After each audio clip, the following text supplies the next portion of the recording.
Namaste everyone, thank you very much for joining me in the third lecture of Angular Crash Course Basic to Advanced.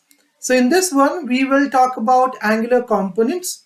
So we have a file here with name app.component.ts and if you want to suppose write something on the home page, right? So how you will do it?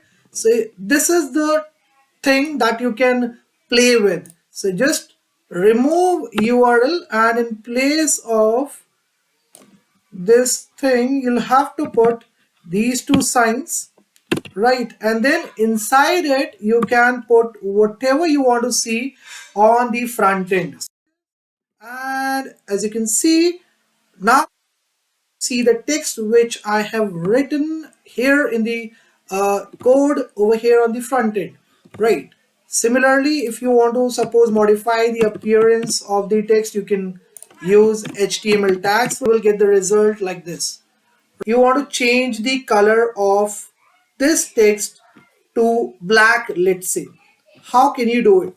So here we have something called style URLs, which is linking component to this file app.component.css, right? So let me just check out the tag which we are using for this particular text. So we can check it here in the HTML file. So Gaurav application is there inside h2 tag.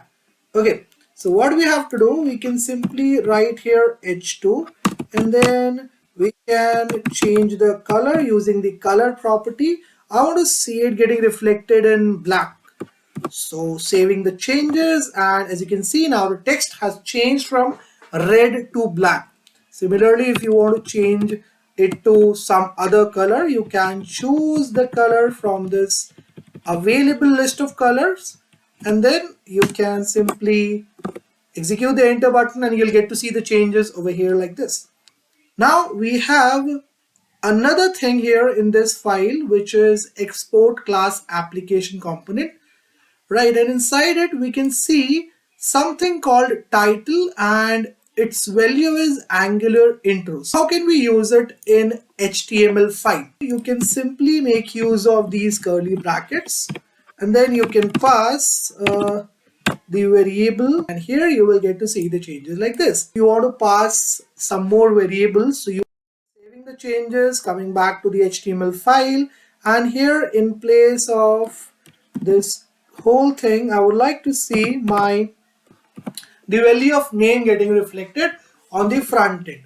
That is how you can use this part of the component.ts module. Now let's see how can we create a new component in Angular.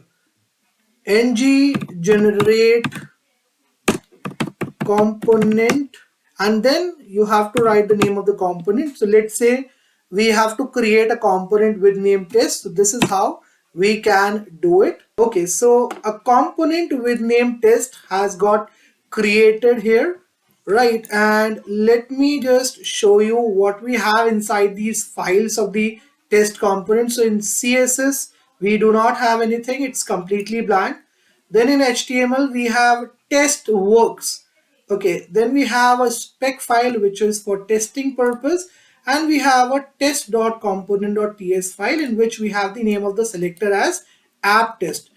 In this module.ts of the default application, you can see the test component which we just created have automatically been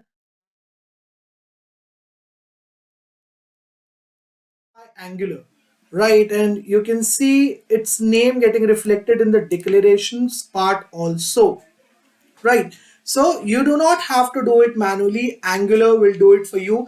It will take the responsibility for linking the components you will create with the existing default component. Suppose we have to see the HTML part of it on the front end along with whatever is getting reflected right now on the screen. How can we do it? We have to come in the app.component.html file, and here you have to simply uh, write the name of the selector of the test component, which is app dash test. So we can copy it from here and then we'll have to paste it over here like this. Check out the home page. We need to run the server first. So ng serve. Okay, so the application is up on the local host port number 4200 and we can see test works getting reflected over here on the front end. So this is how you can bring the HTML part of a component in the on the front end, right? So this is it from my side in this lecture. I hope you guys enjoyed it a lot. Thank you very much for being. Great day ahead.